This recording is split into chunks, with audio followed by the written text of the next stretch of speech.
Hello, welcome. We're going to get started. Should we get started now? Okay, we're getting started now. Hello, thank you so much for coming to this event, which is raising respectful and confident children in the age of Me Too. I'll talk a little bit in a moment about what that is.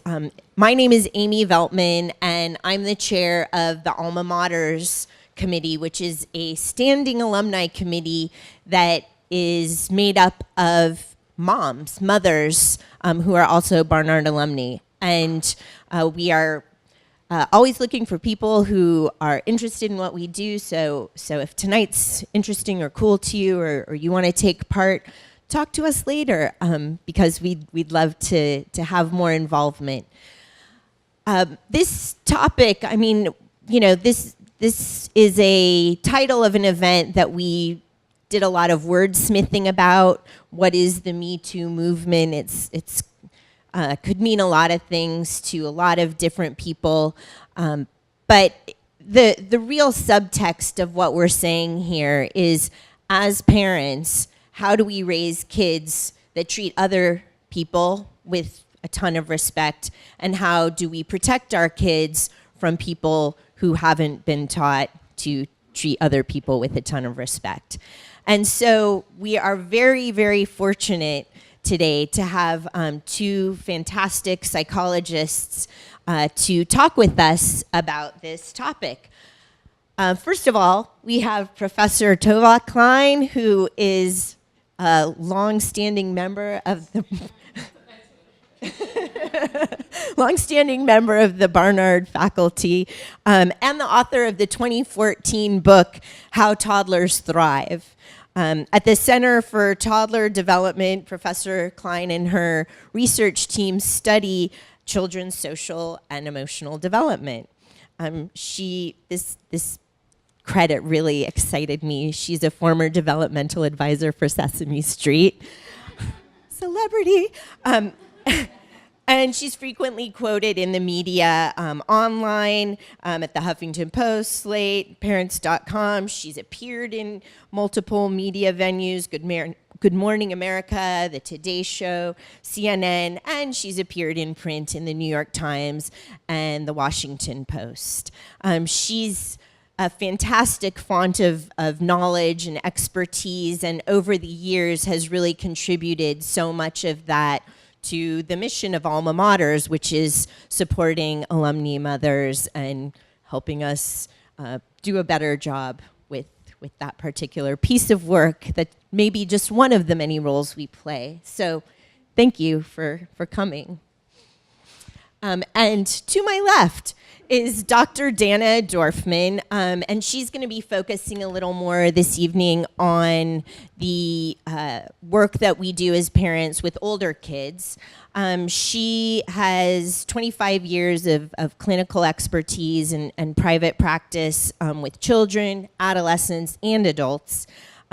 She has both an MSW and a PhD from NYU, although she's thrilled to be at Barnard, I just know it.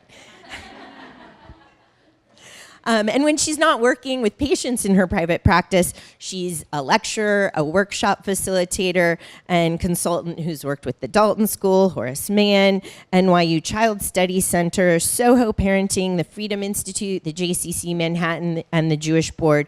And she's currently writing a book called The Parenting Paradox, which is about identifying your values as a parent and then making your parenting decisions based on your values rather than reactively in the moment, but really about having a more unified direction as a parent for how you make your choices. So let's give a big welcome to Professor Klein and Dr. Dorfman. So the way that tonight is going to work is first Professor Klein is going to talk a little bit about this overall topic for a few minutes herself and just give us kind of an overview of some of her thinking about what to do to raise respectful, confident kids, really in any age, not just the age of Me Too. It's just that we're talking about these things more. Then Dr. Dorfman's going to talk about what that looks like for older children and kids. And then we'll have a little bit of conversation up here to kind of build on that conversation. And then you'll see that you have index cards either on or near your chairs. If you have questions, we're going to be very sure to leave time for Q&A for you to get your questions addressed as well. So that's how the night is going to work. And without further ado. Thank you for that intro. Is this working? Should be. Okay. So I just want to say also that Dan and I had a conversation before this meeting. And I think what you're going to hear is a theme between us, both as psychologists, as mothers ourselves, as people who think pretty deeply. Can you hear with this? Who think pretty deeply about children and adolescents, but also what it means to be a parent today. And my remarks will pertain to that, which is the big thing to keep in mind is that our children's needs have not changed. So that's whether you're talking about, certainly about young children, but even children all the way up the age spectrum. The world has changed. The world is changing remarkably, quickly, spinning. And I've been at Barnard, I won't say how long I've been at Barnard. I've been at Barnard a long time. And for years I would say, parental anxiety is going up. It's going up again. It's going up again. And I would say to the teachers at my center, it's really I think it's peaked this year. Then the next year would come the next. But the point of that is that the world for parents changes, the pressures change, what's going on in the world changes. And in the last 2 years, a lot has changed in the world. But your young children, whether you have a 2-year-old, a 6-year-old, an 8-year-old, their needs haven't changed. And I think that makes parenting very confusing. And when it comes to this topic, we can go to the question of what do children need to be healthy, competent, confident children, and then that maps right on to doing that in this era of the Me Too movement.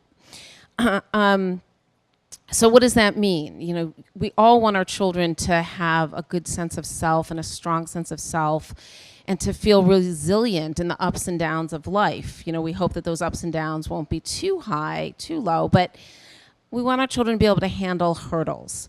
And it really goes back to a very basic need. Many of you already have heard me speak or know me, and you know what I'm going to say, right? Children need to feel safe and secure in themselves, and it starts very early on. It starts in the toddler years. It goes, through those preschool, elementary years, and it is the foundation that you need for those preteens and teens. It starts early. How many of you have an under 5-year-old? And how many of you have elementary age? And how many have teens? So it's a mix, right? It's all starting from the very beginning. And I'm sure some of you are thinking, oh no, is it too late? No, it's never too late. Children are adaptable. So what do we focus on in the early years? Children need a sense of themselves as people, and they get it from parents as their main role model. It's not that they don't have other models, and they obviously have other influences. So you're up against a tide. We all were. I'm the mother of 3. The oldest is now 20. But advertising's always been out there. Billboards are out there. TV shows are out there. So they're getting stereotypes all around them. But the main source of sustenance comes from parents. You're the ones who really give them this sense of, I'm going to be okay, because you're letting them know they're going to be okay. The hardest part of that, and I can get to that in more in the question, is that children need to know you love them when they're good, but especially that you love them when they're rotten.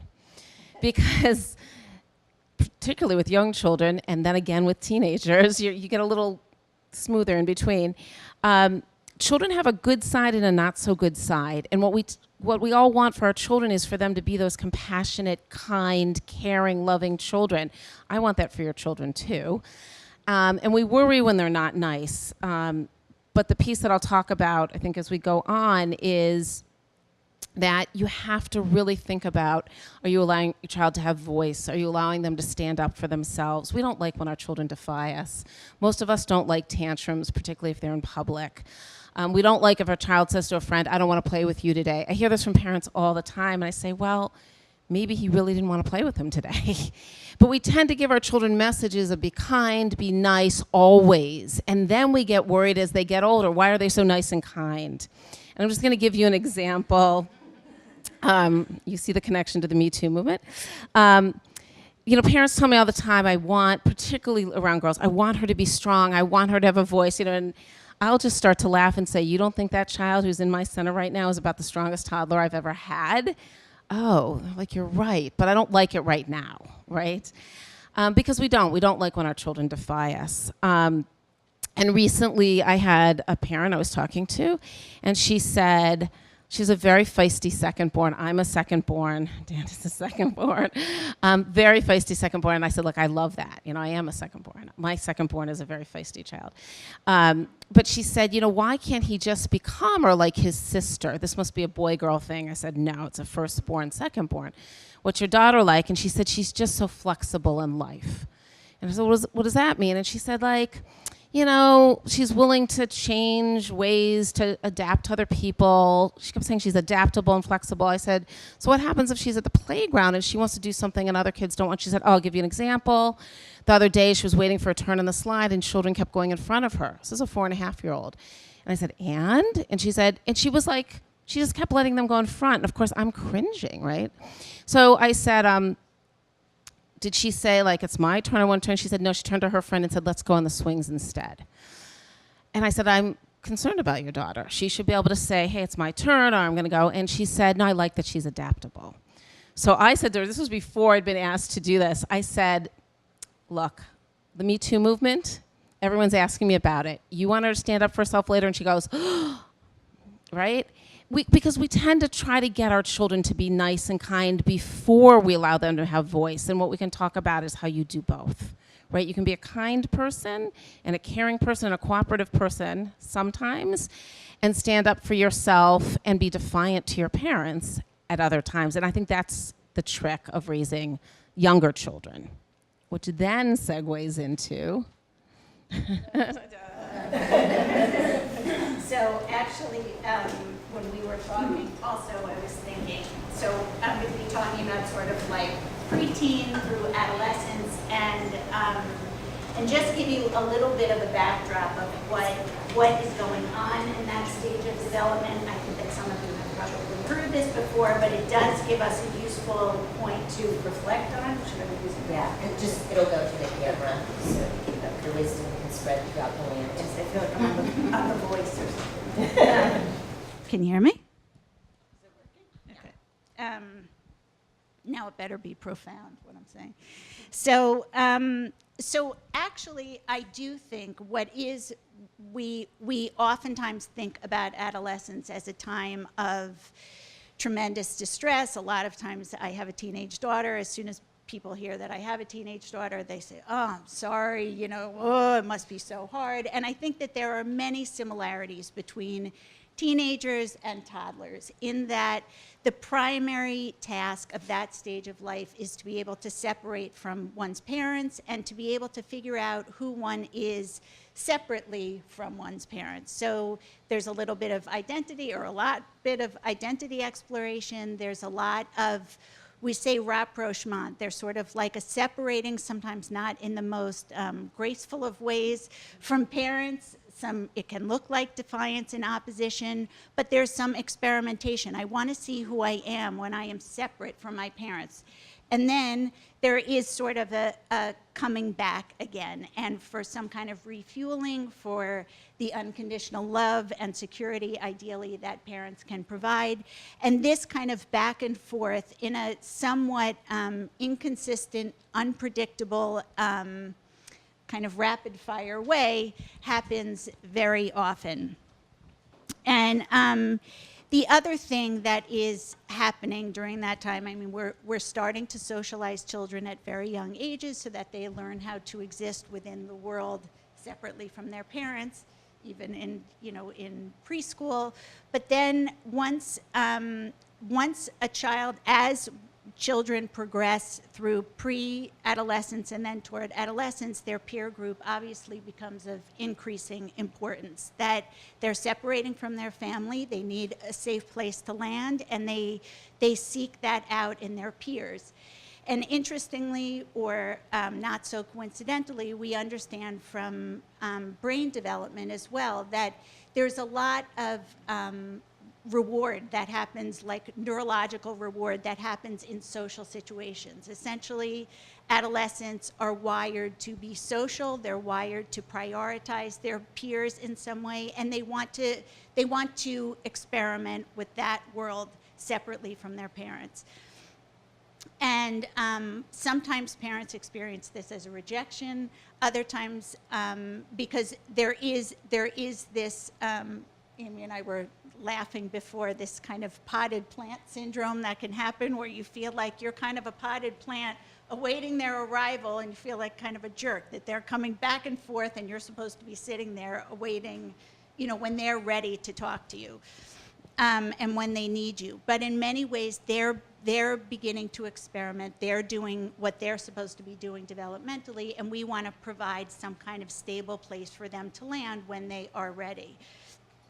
The other critical thing that happens in brain development is that the brain, there are times, I mean, the brain is developing and circuits are developing throughout development and actually through young adulthood, but there are times during development that there are very significant surges. And I think toddlerhood is one and adolescence is the other. So the beautiful thing about this stage is that there is so much going on in the brain.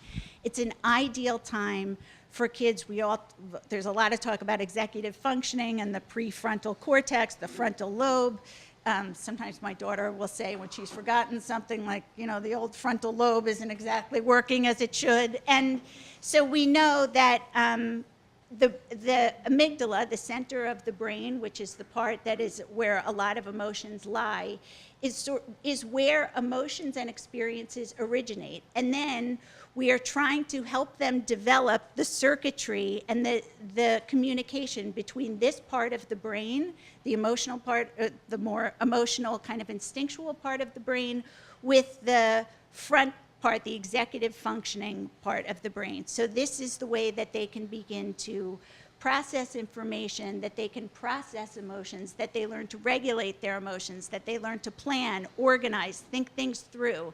And it's this part that is especially essential when we talk about, I think, Me Too kinds of experiences, that there are all of these primal, instinctual desires and urges that we have, and that are healthy in many ways, and then we want to encourage and activate the part of the brain where it can intercept and begin to process things. So when adolescents, for example, do have sexual urges, that they can process it. This is what I want. This is what I'm thinking about. This is what I feel like I want. And then to be able to communicate it in some kind of productive way.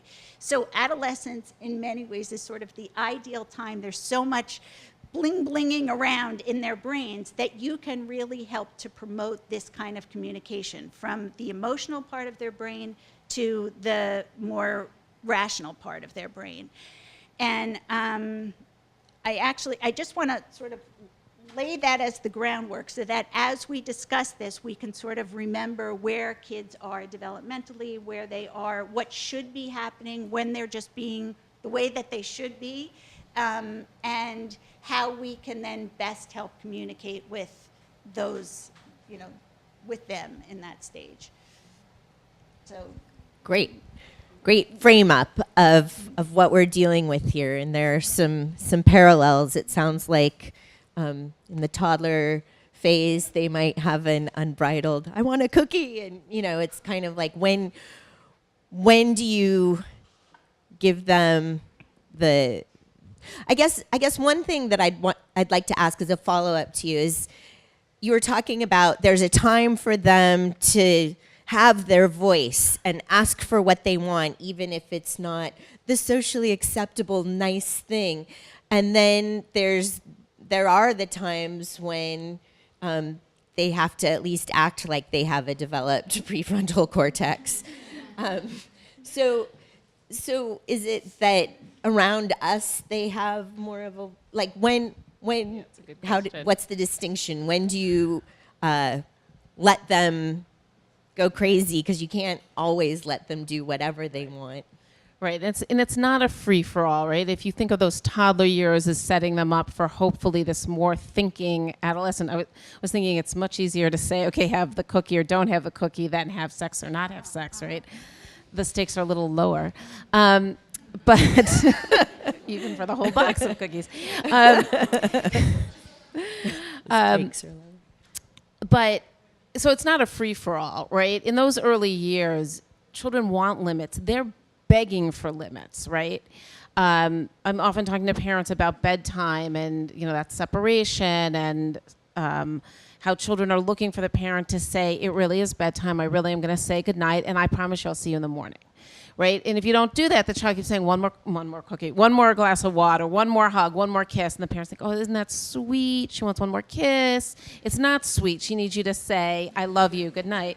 So they're looking for limits, but children are their true selves at home, and they tend to be a little bit more in line out in the world. Adolescents, I think, similarly, although more testing out in the world, but they're safest at home, right? They feel safest at home. So you might have had this experience. You go to a conference, the teacher, child 6 years old, you sit through the conference and you're there alone or you're with your partner and you can't believe what's just been said about your child. Really? Is this the same child? And then you say something about what your child's like at home and the teacher goes, I don't think we're talking about the same child. It's true. Home is where they have voice. Home is where they feel like I can show you all of me. The good, the not so good, the what looks like spoiled. And they're looking for you to say, I get it. I get it. Even if we're not going to have that whole box of cookies, right? So it is a place that I think they really need to do that. The other piece I'll add to that is we as adults tend not to deal well with anger.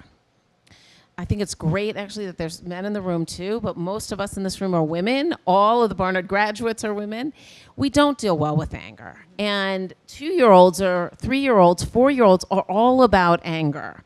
And again, it's kind of setting you up for really preteen and teen when they're dealing with that identity thing again. So your young children are trying to figure out, who am I? And they're coming up against your hopefully rational limits, like you can't run across the street and you're not staying up till 11 at night, but also their own limits. They have so many ideas and things that they might want to do that they can't figure out, or their bodies won't allow them to climb as high as they want.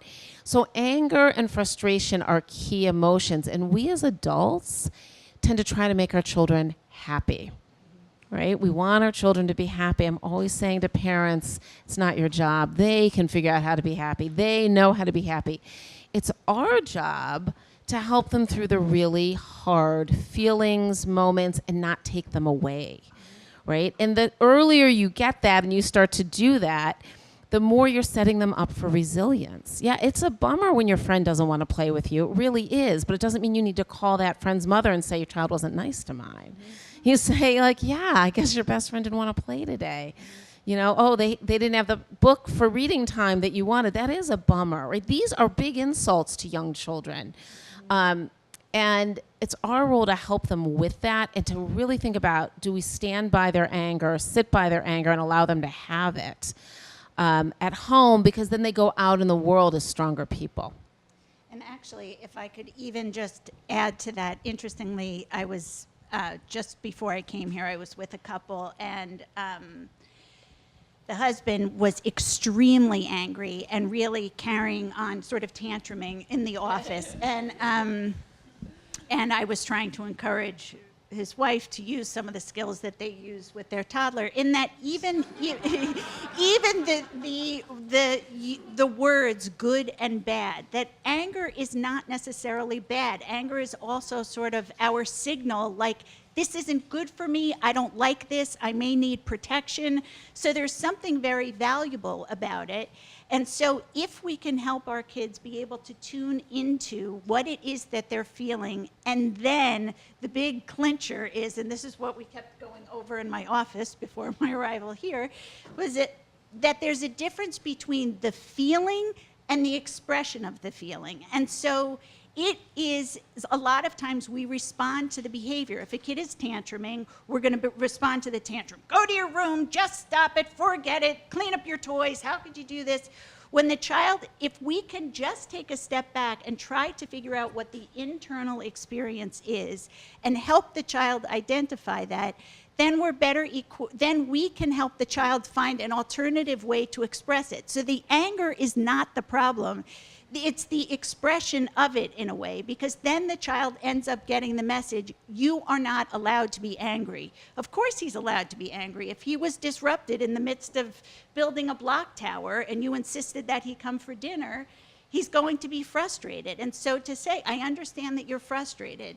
This is some of those preliminary circuitry that we're starting to build. We're saying, this is what the underlying feeling is.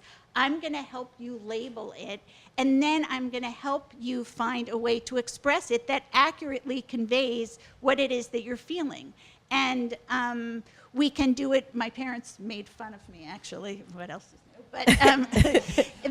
But one of the first words that I taught my kids was frustration. And so my parents would say, oh, Dana, maybe he's frustrated, because I learned very early on, having two brothers who were, highly aggressive and not the least bit shy about letting it rip, that I thought, I'm going to teach them another way. You can make fun of me all you want, but my kids can identify when it is that they're frustrated, and then they can communicate it. The earlier they learn these skills, the better equipped they are when they're older, especially when there's all of this other stuff occurring in their brain and their outside world, things like that. So I think, and this is just my one concluding thing too, is that if you can sort of look within as well, even if you're starting to get, as my grandmother would say, like fatutzt, if they're really acting up and you're feeling anxious, you can even say to yourself, like, this makes me anxious, or I feel frustrated.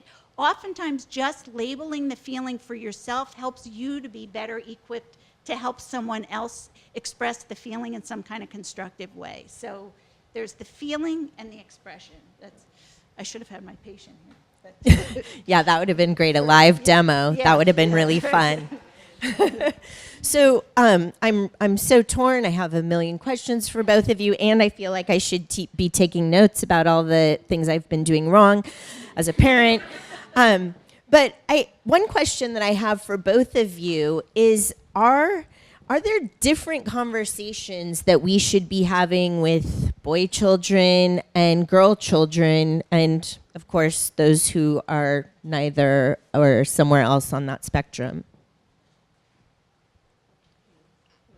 I feel like I don't shut up. Okay, all right. So anyway, back to me. So I think that there is value to some gender neutral comments, and I think that there's some, and teachings, and then I think that there are some that are more gender specific. And I think that from a gender neutral standpoint, I think that kids from a very early age can learn about boundaries, and kids can learn about being able to say, you're in my space, or I feel uncomfortable, or I don't want you in my space, which is very, very useful. This is from an early age learning to be able to identify their person, their body, and even when their little amygdala goes off and says, this doesn't feel comfortable to me, I need to let somebody know. So as they get older, I think even conversations about consent, I think girls, boys, anybody needs to know about consent. If you are going to be taking your friend's toy, you need to ask their permission. May I have this? And those are just the preliminary steps. And if you are going to, go into someone else's space, you need to be able to communicate some of that clearly. As kids get older, although I think that I think it's very useful for kids to learn how to tap into their physiological states as well, too. You know, hunger, fatigue, things like that, too. I mean, I am the queen of telling my kids when they're cold and when they're hungry, when in fact, like, it might be best for them, from when I remember, when my frontal lobe kicks in, then I say, you know, like, how do you feel? What do you want? And I think that that's very useful to get into the practice of doing, so that when kids do get in uncomfortable situations, their first inclination is to sort of reflect within, and then their next inclination is to communicate it out. And so I think that, you know, there are both.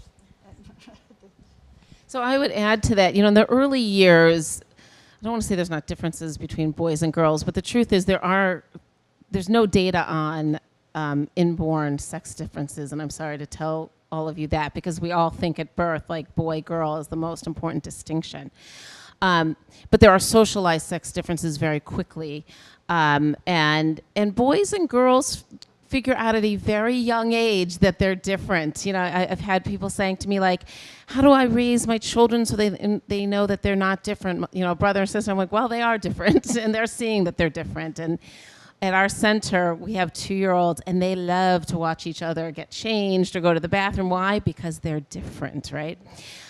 But how do you treat children in those early years? Not different, right? It really, I mean, that idea of safety and security, and I accept you for who you are, even if you have qualities that I'm not so happy about, is the same for girls and boys. It's same for mommies to their children and daddies to their children.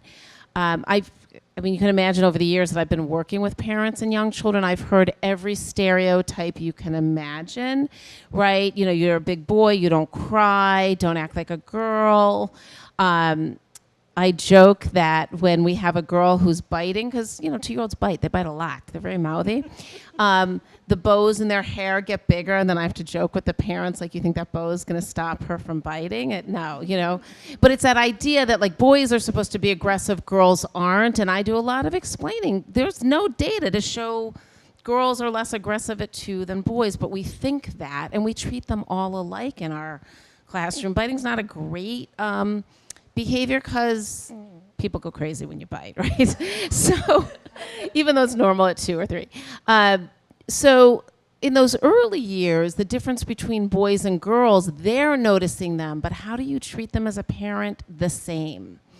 But the other piece that goes with that is they really are noticing. They're noticing their bodies, and they're noticing your bodies and everybody else's bodies, right? So just those pieces of labeling parts of bodies with real words. And, you know, depending on your background, your culture, your religion can play a big part, your particular family, even within your culture, religion plays a big part. But if you don't use proper words for their body, they're getting clear messages. Ooh, I'm not supposed to talk about that. Ooh, that's not a good thing. For boys or girls, you know, and if you're a female, you might have your own issues with body, and you don't want to hoist those on your children. The same with dads.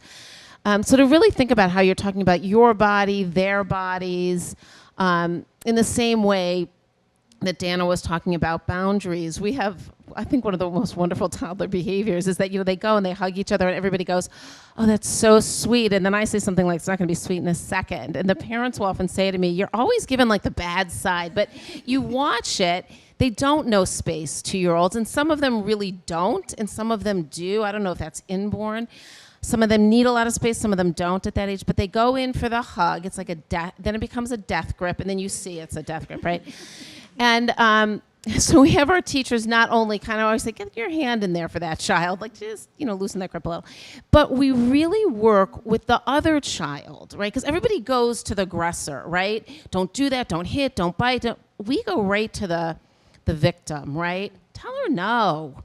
Tell her stop, right? Very simple language. Again, girl or boy, but you're starting those boundaries of I don't like this, don't do it. But if you think about how you're raising your children, we tend to go to the one who's aggressive and scold, and then go, oh, you know, to the other one, rather than saying, you know, you can tell him no. You know, that's your brother. You don't like that, you can say no. So that idea of you can say no and have boundaries starts very early. And, you know, I needn't tell you, Dan needn't tell you, it goes all the way up. But girls in particular get socialized not to do that. Like, that's not polite. Or the other person's going to get upset. And you know what? They might. But you can still have your own sense of self. That's great. I'm really glad we're recording this because it's so useful.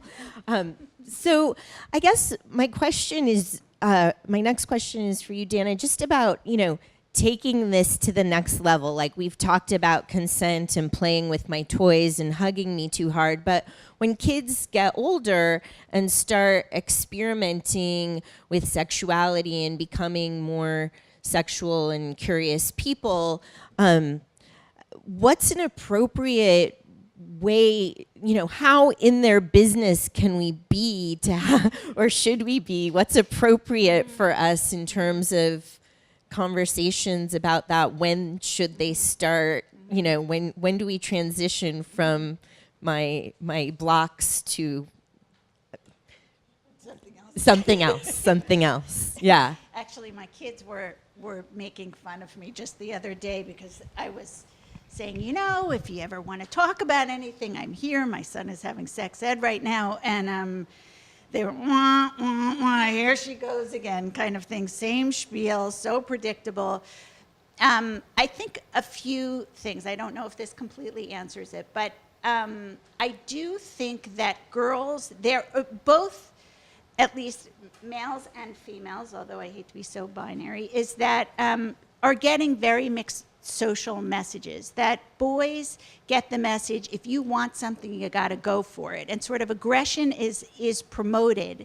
And so sometimes I think that it's hard for boys to be able to regulate that because they feel as if it's okay or it's socially sanctioned. I think that also boys are taught, as Tovah was saying, or there are a slew of messages that they associate sensitivity or emotions with femininity and maybe even like female degradation to some degree. And so I think that from an early age, boys have feelings. Boys should have feelings. Men have feelings.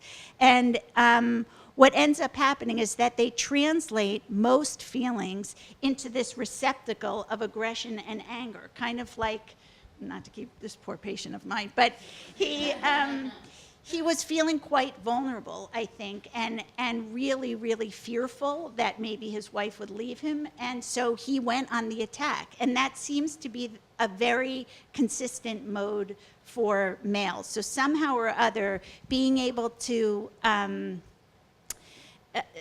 dissect or kind of delineate the whole range of emotions somehow becomes, the continuum becomes much shorter. And then for girls, I think that there are many sexual messages as well. Like, if you don't want to engage, then you're considered a prude, and that's bad. If you do engage, then you're a slut, and you're not supposed to, or so the social messages sometimes are conveyed, that girls should not want, girls should not have these desires. And so I think that it is helpful. I mean, I thought my daughter was going to die when I tried to have a series of conversations about, like, sort of what it is that you want, once again, and knowing what it is that you want and feeling okay about that. And then figuring out a way to be able to convey it, and then also remaining tuned into yourself as you become closer to another person. Because somehow or other, the trend seems to be that when girls are involved, they become more other-oriented and to be cliche, like sort of more prone to pleasing, and then they stifle their own needs. And so to validate that they have these needs and then to figure out a way to get the needs met is an incredibly helpful skill. The other thing with adolescents, I think, as far as like how much in their business we should be, I think that third parties are tremendously helpful. I wouldn't start asking them about their friends necessarily, like who's doing what, but there are countless opportunities to be able to talk about, what do you think about that woman's outfit? What do you like about it? What do you think it conveys? How do you think she feels in it? So that there are opportunities to be able to ask them questions about their perceptions about things, about what feelings get evoked for them in certain situations, if you're watching a movie, kids love to be asked how they feel about things, what they think about things. Nothing thrills them more than saying how stupid adults are. So give them opportunities to be able to talk about it and to then reinforce that it's okay for them to have these internal experiences.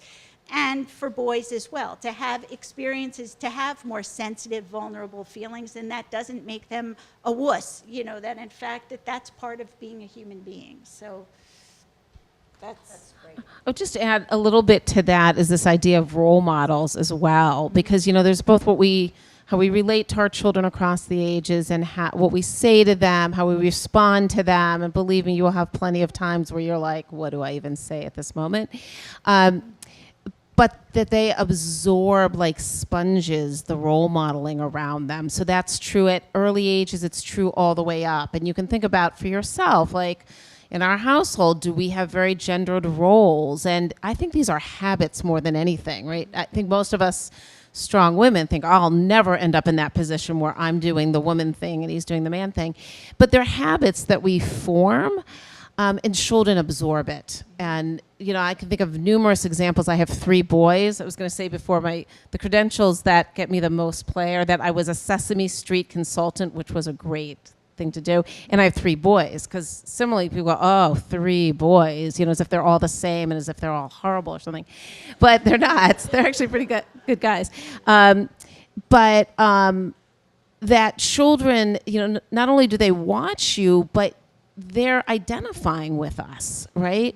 And so, I've often thought about, I'm a pretty strong female. I'm like, ooh, should I tone this down a little bit for them?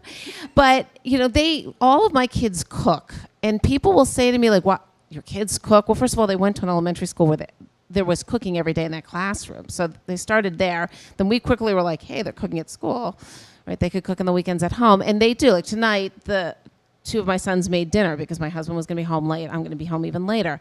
But I think the reason people are surprised is because I have sons, right? I'm not sure they'd be so surprised if I said I had an 18-year-old daughter who made dinner, right? So to really think about in your household, what are your roles? And then to remember that children absorb what's around them. So when I think about sort of that kind of sex, they're going, oh, girls and boys are different. I think of one of my children saying to me, here I thought, we've got this really equal household and they're never going to think that boys are stronger. I don't know where I got this idea. And one of my children said to me at about 4 or 5, he said, Mommy, why don't they let girls drive trucks and buses? Is it because they're not strong enough?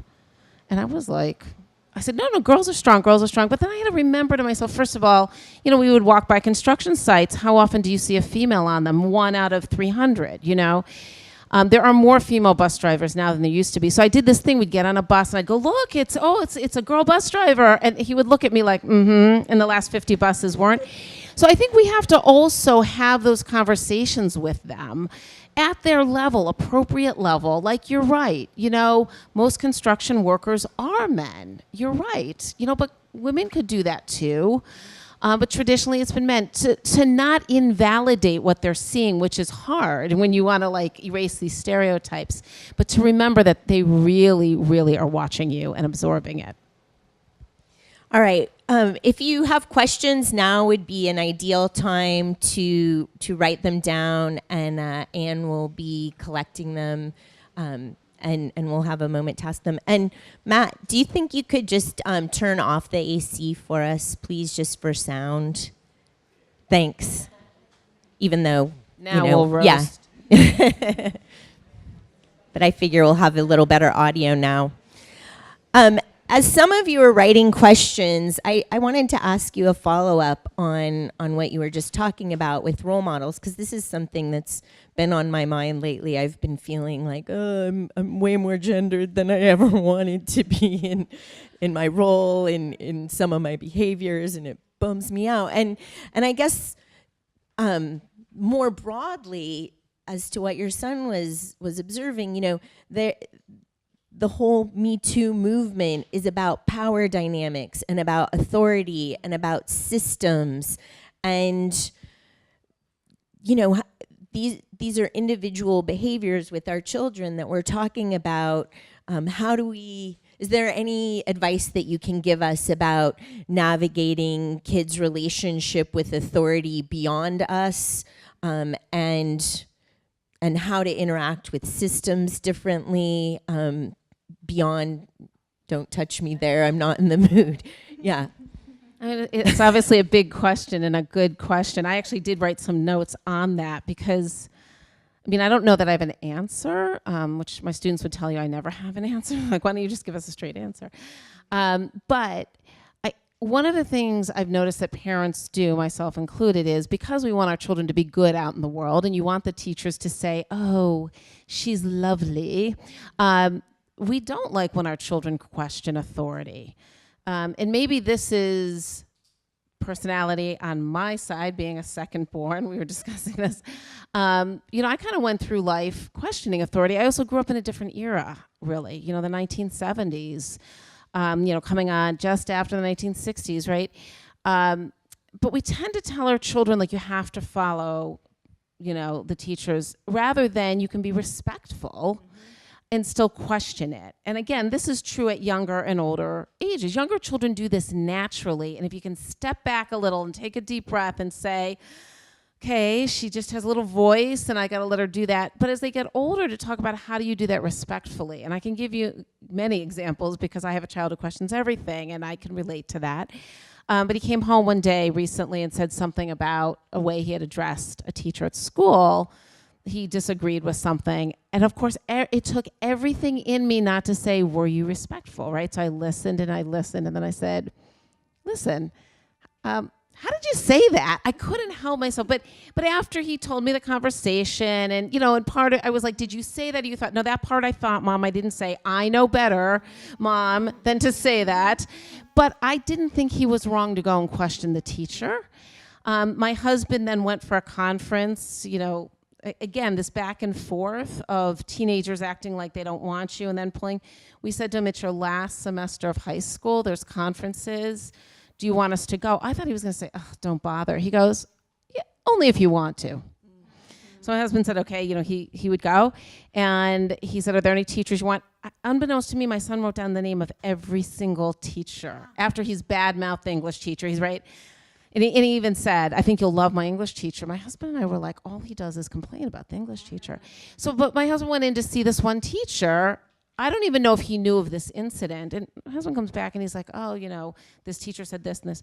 But that one teacher was like, could not rave enough about Aaron's contributions to class, moving the conversation, loved how he questioned things. So I thought, you know what? Aaron probably was respectful. And I think we tolerate that more from boys, honestly.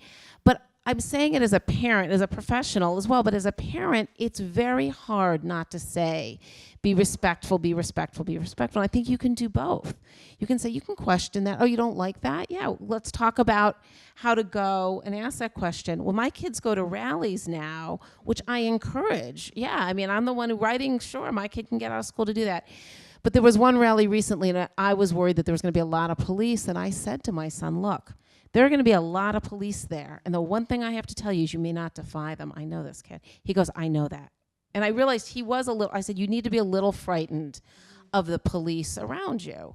It's not a place to show your defiance. He was like, I know.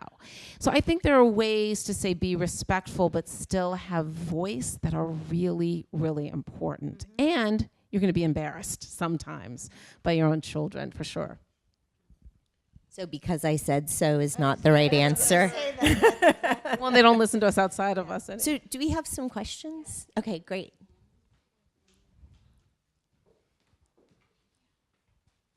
Any others? Hand them to the middle.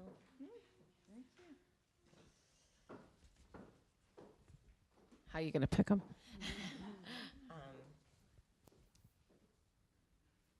Do you have any response to that? I'll just look through these briefly just so we can get rid of overlaps, et cetera. My other thought, I have a couple of thoughts about it. The first is that I think that this is another opportunity from the adolescent standpoint, as well as it is one of the beauties of adolescence, is because they do think out of the box. They have the capacity to be enormously creative And I think that you want, sort of like with younger kids, we talk about encouraging their curiosity and fostering curiosity. And teenagers, too, are beginning to, and certainly preteens, are starting to identify the hypocrisies in the world, that they're beginning to question adult behavior. And I think that if there is a way to encourage it, once again, in a respectful way, that you respect that they are thinking outside of the box, and you're encouraging, once again, like more neural pathways. And I think that there is great value to it, and you are also showing them an element of respect, that I respect the fact that you have internal thoughts and internal experiences that are different from me, and I'm interested in them. And my husband said to me the other day, as my daughter was going on and on and on about how stupid a certain politician was, and he said, I think that we went a little too far in like the encouraging expression thing, because it was by hour 2, we were like, But I think, do you ever take a breath? But I think that that is also a way to convey or to encourage respect of others, is when you have experienced it yourself. So, I thought I'd start with an easy question that we got here. How do you talk to your children about your own experiences of sexual abuse, especially as it would explain estrangement of relationships in the family, that they are something, but noticing. So, and more broadly, how do you talk to your children, or do you talk to your children about your own Me Too experiences wherever they are on the spectrum? Is that something that can be helpful to share? What do we do? I mean, I can address it a little. It obviously depends heavily on your child's age, and I am a firm believer that the younger they are, the less they should know about what goes on in the world or you. And so I recently wrote something and said, children under 8, shield them from the news, shield them from this. And, I got some pushback like, well, you can't shield 5 and 6-year-olds. And then I got like people saying, thank you for saying under 8. Thank you. I mean, these are still young children. I'm not saying that 8 is some magic thing. You have to know your child, but you have to be careful about how much you self-reveal. And for those of you who have teenagers, you know this. They want to know what drugs you did. They want to know at what point you had sex. It's like, do you really want to be discussing that with your children? Family estrangement, so let me just take that as a slightly different. Children notice that. They notice if there's 2 parents in the family, they notice mommy's family, daddy's family. They notice all kinds of differences, which I think are really kind of delightful. Your mother this and grandma that. But they do notice family estrangement. I have some weird dynamics in my family. Who doesn't? And, at some point I was like, I'm going to have to address this, right? But I didn't give my kids the details of the falling outs. I just said, everybody's different. And grandma doesn't get along with this person. I don't understand why, even though I did understand why. And as they got older, they would ask more questions, and I would judge it. I think the same is true if you have a trauma history. It's very scary for children to think that mommy or daddy are vulnerable. And teenagers, I think, more than anybody, can't bear the thought that you're vulnerable. You know this if you have bronchitis or something that puts you in bed for 24 hours. That's all it takes. Or you had like a wisdom tooth pulled, and they're like freaking out, right? So you have to be very careful about how you tell your children about that kind of history, but be aware of when they're noticing, how come you don't see your father? How come you don't talk to your mother? They start to notice, and they're like, what is that about? And it's scary to them. It's like, what's going on here? So they do need some narrative, but I think you give it to them in small doses. They'll come back to you. And the other thing I'll say about that is often our children come to us with a question, right? Either about what's going on in the world or about family relationships or something, and we think they're asking a big question. This is true about sex too. How are babies born? You go like, oh my gosh, do I really want to tell them? And listen for what they're asking you. you really have to listen. And sometimes you say, I'm not sure, I'm going to get back to you. That's fine. They'll trust that you will get back to them, and you will. You'll recover and in a few days come back to them. Or give them a little bit, because children are very good about telling us, like, oh, that's enough. And then they come back to you a day later or 3 months later, and they ask the next question, and you answer a little bit of it, and they're like, sort of like, so often what they're asking is not what we think they're asking. So it's also reflecting on yourself. How much am I eager to tell them this thing that they really are not ready to hear? Ditto. Yeah, no, I think that, and I think less is more. And I do think that my kids get annoyed also. I act like my kids are always annoyed. But a lot of times I want to know from them what it is that they're asking. Once again, we say like the latent content, not what the actual question is, but what is it that they're really seeking. Oftentimes when the drug or sex conversation arises, oftentimes the underlying message is, will you condone it? Do you accept, is it okay? Do I have your permission? And so you can also say, if you're asking me for permission, my answer is blah, blah, blah. Most of the time, kids are pretty egocentric. So many adults are egocentric. But, and so they're really asking for some kind of information for them. And oftentimes, which kills me, it's not about me, it's about them. And so this is what you want to tap into. What will it do for them? What is it that they want to know? And oftentimes, a little bit goes a long way. If they have more questions, as Tovah said, they will ask more questions. And if you can convey some kind of safety about asking questions, that can be very helpful, so that you're not shutting them down for being inquisitive or curious or interested or trying to put things together. But oftentimes less is more, and I think that delineating some kind of boundary for yourself as well. Like, I talk to parents a lot about when teenagers ask their parents about their first sexual experience. Like, you in the same way that we're talking to them about having boundaries, you can say, this is something that's private. I want to know what it is. What do you want to know? Like, what is it that you're really asking? So that you're also role modeling boundary setting, not in a rejecting, alienating way, but in a self-respecting and intimate kind, intimate, respecting way. That's so helpful. And since this is going to be on YouTube, I still haven't had my first sexual experience. This is really helpful because, that idea that it's scary for your kids to see your vulnerability, I think is something that, especially as my daughter, she's 14, she's taller than me, she's so enjoyable to talk to, that sometimes I forget that I'm the mommy. And, we can have a friendly conversation about things, but she still needs me to be that person. And so I shouldn't get kind of seduced by, oh, this is a person who's so empathetic and understanding. She's one of those flexible kids. It's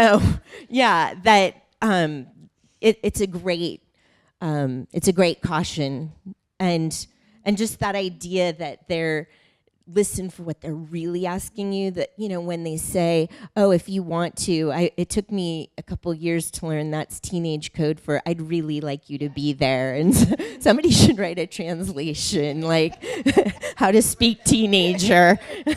Talk about it later. Yeah. So, fantastic. This is a question about small boys. How do you find good role models and stories for boys at a time when many popular stories, shows, etc., are focused on female heroes or role models? Is that true? It's funny because I just commented on Paw Patrol. How many of your kids watch Paw Patrol? So it's on that website Romper. Why are children so obsessed with Paw Patrol? So I had to watch more episodes than I care to. And although there's females in it, to me it still seemed very male. The movie is more. Yeah, but they see it as boy and girl. They see it as boring. So the truth is, in children's picture books in particular, there is a disproportionate number. Like if you ever read any of these surveys or studies that analyze books, like I can't even have my students do it as a task anymore because it's ridiculous, the numbers, right? Boys are still the protagonists heavily in children's books, but there are more girl role models than there used to be. But I think you have to look carefully. You want both role models that are boys and girls, whether you have a girl or a boy. For years, there were no good girl role models. And then Dora came out and everybody went crazy. And I understand why they did. There was finally a girl.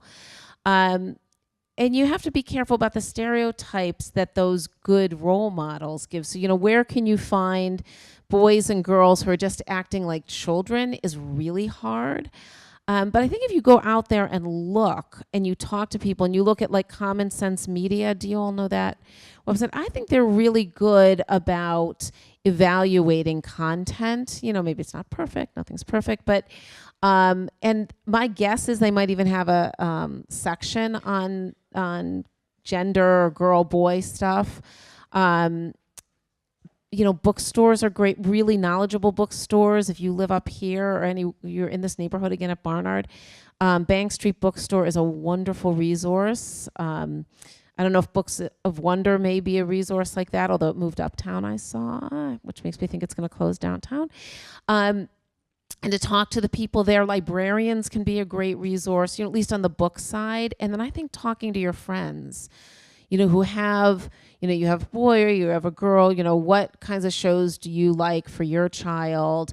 And then not to be totally afraid of the gendered stuff. I have a child who was obsessed with a Building Road video. They were like still videos in those days that he watched, I think, 1,000 times. I knew everything there was to know about building roads. And people would say to me, such a boy. People who know him would say he was about as soft a human being as but he loved his roads and his diggers, right? And to not be afraid of those stereotypes, because that's, I think, the other confusion that's coming, certainly for our teenagers. And the boys, in a way, I think are maybe suffering the most because they're really like, imagine having to ask a girl out on a date in this moment in time. So you don't want to forget that there are role models that might be stereotype, what do you call it? Averse. No, consistent, right? That might be okay. They're not like jerky stereotypes, they're not weak girls and strong boys, but that children need all of it, to see. So, your friends or your communities may be your best resource on this stuff. I used to tell everybody just go watch Sesame Street because I thought that they were always dealing with this stuff, but there's so much more out there now. And I just honestly don't know. I only know the programs that my toddlers are coming in, repeating over and over, and then I watch them because I have no idea what their metaphors are unless I've seen the shows. That's why I know Paw Patrol and could comment on it. That's quite a sacrifice you're making for your work. Paw Patrol. Yeah. The next question, how can I channel confidence into respectful behavior? I have a super confident 4-year-old who has no problems expressing her frustration, desires, but it can often translate to disrespect. I raised one of those children. Look, you have to have a lot of humor. How many of you have 4-year-olds right now? It's a tough age, right? They're in the world. They know the world. I hope they're not flexible and adaptable.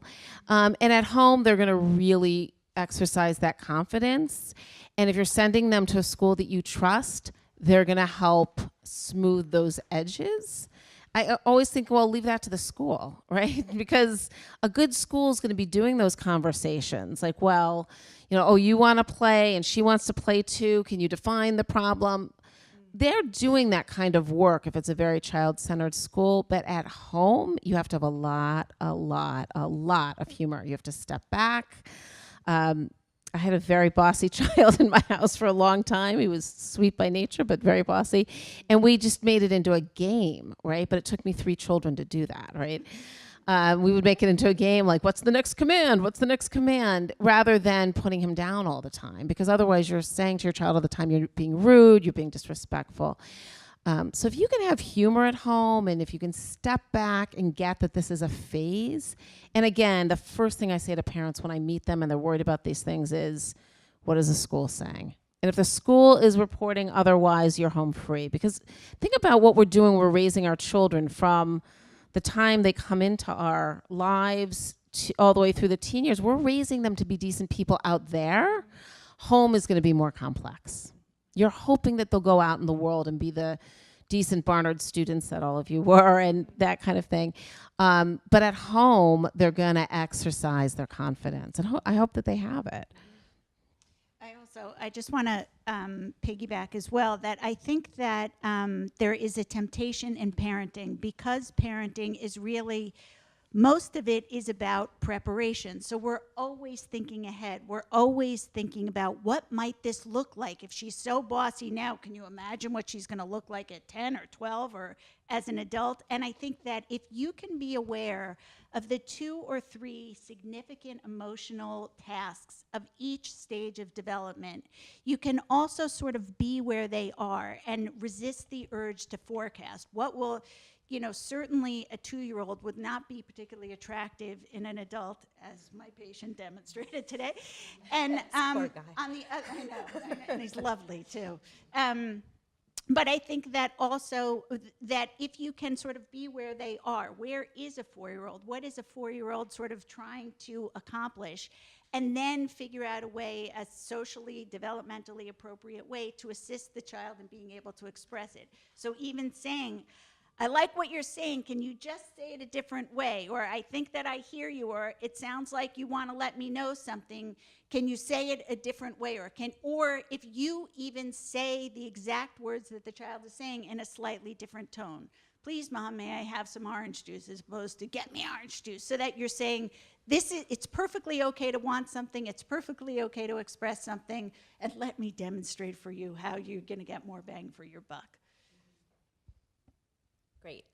We have time for one final question, and this is for both of you. Although I'll direct it to you first, Dana. How do you overlay values into these momentary interactions? How do you overlay values? I'm assuming it's kind of like these are moment by moment conversations we're having about a different way to ask, but is there a way to help your kids understand your more global value system? I don't know, I'm just writing a book about it. I know, that's why I thought I was throwing you a softball there, but I guess not. I don't know. I think that this sounds slightly formulaic, but I've seen it work many times before. If you even look up what values are. I'm forever asking my husband, what are our primary values? What are our fundamental values? And I think that if you can identify 3 or 4 that are really, really important to you, I think that can be kind of like your North Star for everything that you do. So almost every comment that you make, even every gesture that you make is informed by those values. Oftentimes I've heard of like values-aligned teaching, and teachers are encouraged, well, how does a thoughtful teacher respond? How would a thoughtful teacher approach a child like that?